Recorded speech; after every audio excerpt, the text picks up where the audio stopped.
Hello, today. I welcome you to this very great community. My name is Spiritual Jude, and I wish you a very good energy today. I want to be discussing about the creation of elementary. When we talk about elementary spirits, okay, so this elementary is like they are entities and energies the magical people create to serve us for a particular intention or a purpose. Okay, so and in different religion, we don't with the different spiritual practices, they it presents a type of name, a particular name. Like if you go to the Judaic religion, this elementary is called the golem. Like when you hear about golem, then this is the elementary spirit that is called the golem. If you go to the Buddha, the Buddhist people, then this is the egregor. When you hear about egregor, then this is like an elementary spirit as the Buddhist people practice it. So when you go to the alchemists, people who practice alchemism, then it's called the homunculus. So this is how they refer to their elementary spirits. What they call it is a homunculus.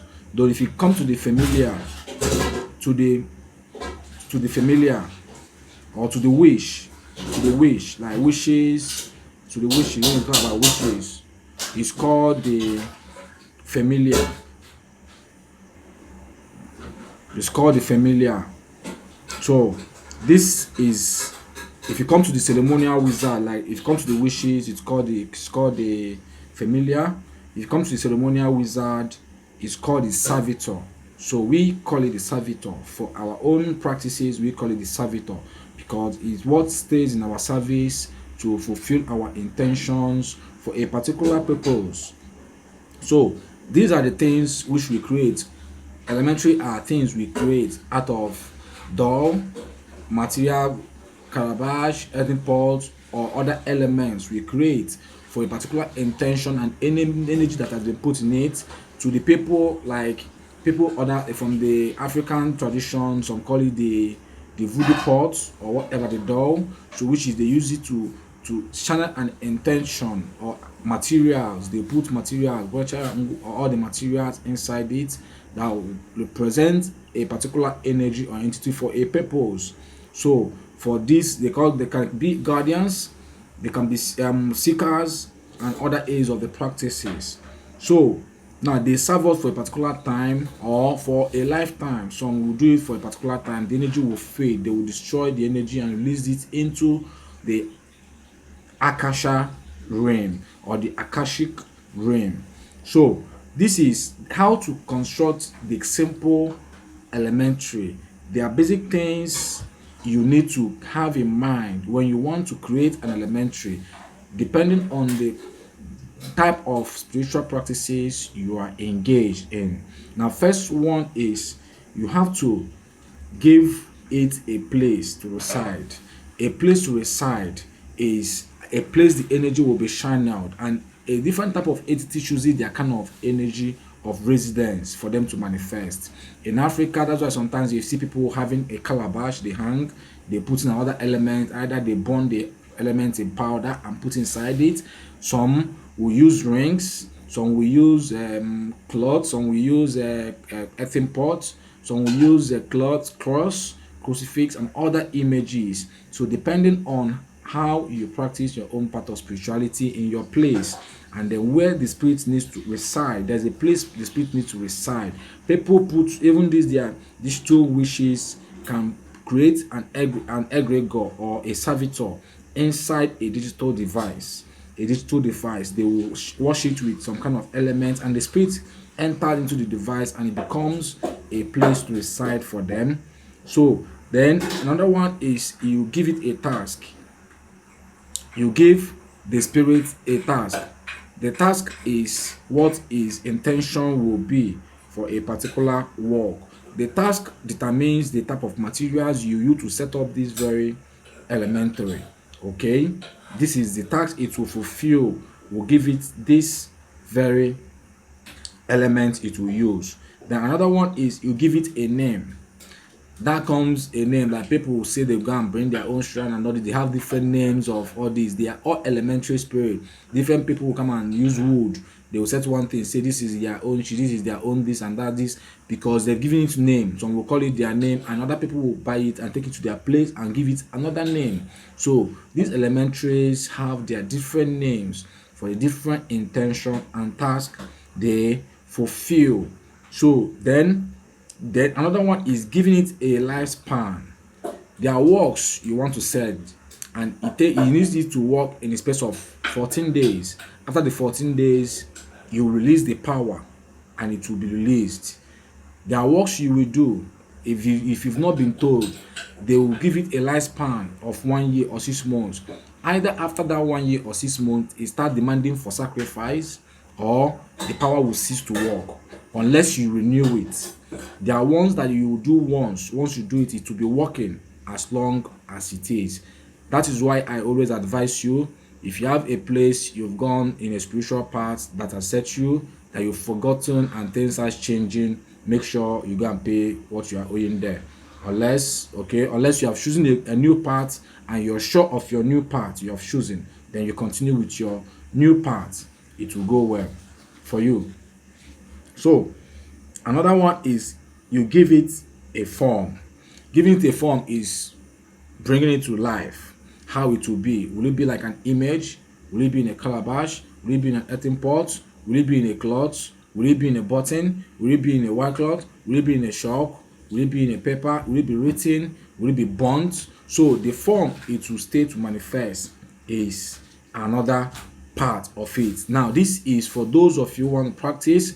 Not on this very channel, I might not be able to do any practical ritual or rites for you online here. The ones I've done is okay. This is for those who want to incorporate the process of this spirituality into their works to see how it works, and then you see the result of what you've done.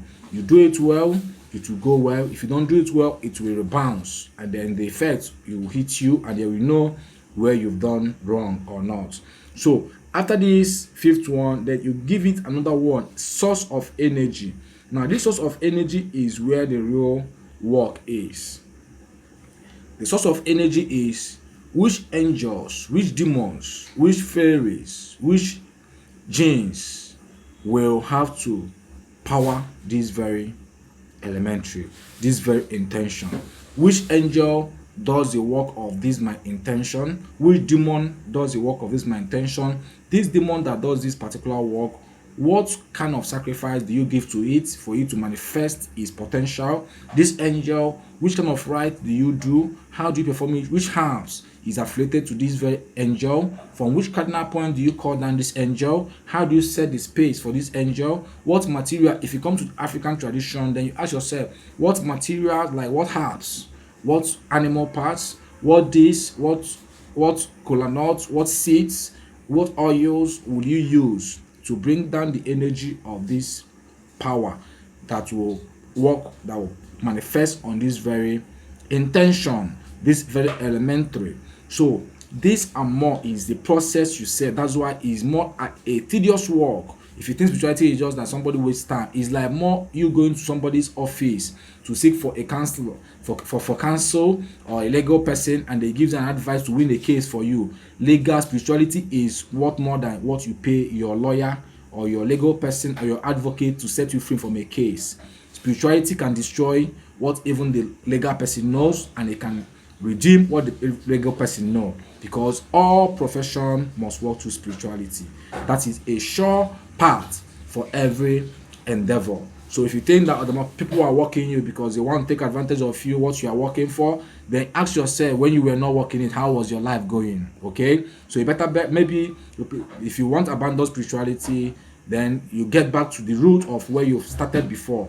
Then use your normal logic and your strength, human strength, to build yourself. If you can do it, then you're great. If you can't do it, then you're not meant to see light. But I'm not praying that for anyone on this very community. So this is about setting an elementary. How you see people, you go to a spiritual person's house, all these native voodoo people, you see different images. The one they went to one far town to bring, you see one masquerade, you see all these are energies. energies doing a particular work. Some for protection to overlook them during sleep. Some is for money. Some is for different intentions. So different intention determines the material you use, the works it will perform for you, then which energy that you will do that. That's why sometimes voodoo people, before they will do a work for you in a pot, like in an African spirituality, first of all, after they've set the form and everything together, they will go and attach themselves in different deities. These deities is not because they go there because they want to be serving the deities, is because they know the function of the deity, that this deity has an energy, a power to do this kind of work. They will go there, pay homage to channel that energy inside your work. And then when 5 or 7 energies from different deities power your work and your work manifests in few days, then after the whole thing, you take what is meant for paying due, you go and take it another place. Then people who do it will be paying you dues for you, and you think that if society is, they let them do the money and do that. If your office, if you have goods in your office and nobody comes to buy your office, will you eat your goods? So that is how it is. Office ekele ọlụ eke, and nke onye ọbụla eke ka ọ ga-eju na-eli. Yeah, so that is why some people will come for voodoo money. You will do voodoo money for them. They will say, why did this spiritual person not do the voodoo money for himself? He knows the repercussion of the voodoo money, but you, because you are ignorant, you want that money, he gives you the money. Then you think that once you've taken the money, you will say that is useless and all. Then when you know it, they will come and tax you for your child, for something that you love so much, and then you start crying foul. Why would you be crying foul? You understand? Do what is needful for you, and you enjoy what you have. No spiritual person is ultimately evil. It's people who cross their path that makes them evil. Don't be a reason why your spiritual person becomes wicked and you might not enjoy the end. I want you to stay a blessed life. Put this in your spiritual words and you will sure see good tidings. Stay blessed from all coming your way. I'm a very good guy, Spiritual Joe.